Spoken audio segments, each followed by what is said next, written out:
What's going on? I figured I'd give y'all a quick little update video of how to properly fly with a firearm. Headed back home tomorrow. So I figured, this would be a good chance to do a little update. So everything pretty much the same, man. Make sure you got a hard side case, some kind of hard side case with some kind of lock that's not accessible by TSA. You should be the only one that's able to get in your case. I know a lot of people say put TSA, if you get a regular case with regular locks, put TSA approved locks on it, but it's not a requirement. Like, you don't have to do that. And I advise you not to, just so, if they got to get in your case, then, they got to call you to come unlock it. A lot of times they won't cut it unless they just can't get in contact with you. What I always advise is when you fill out the declaration paper, just write your number on there too, just in case.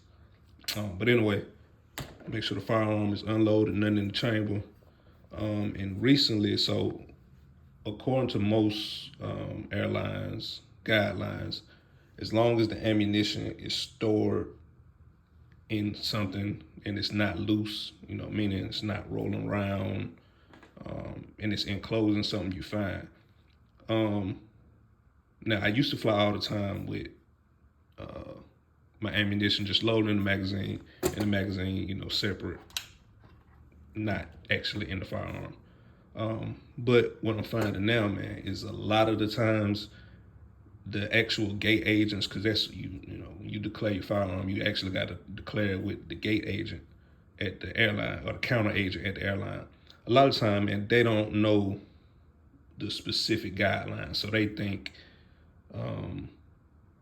it got to be separate from the firearm. It can't be in the magazine.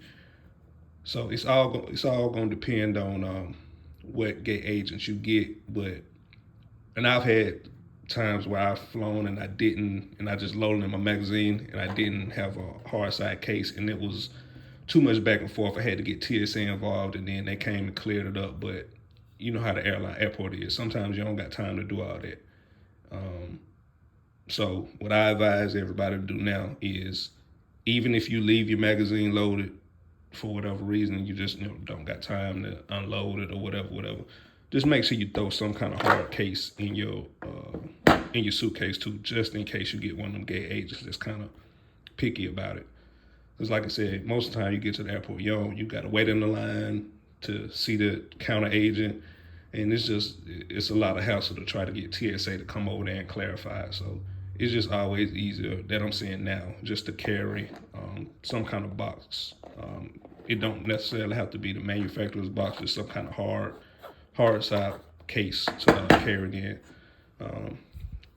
Put your magazine in the case with your firearm. Make sure nothing in there, of course. Like I said, you can if you want, just make sure you take something just in case. Take some kind of container just in case.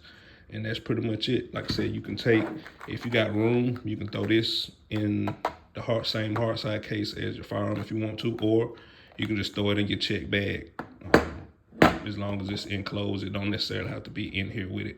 If you got any holsters or anything, like I usually throw this in my carry-on bag, or you can throw it in your check bag, whatever. It don't have to be, it's not really a firearm accessory, really.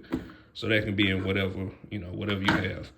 And that's about it. Like I said, make sure you close it up, lock it, get to the airport, declare it to the airline, fill out the paperwork, and then you good.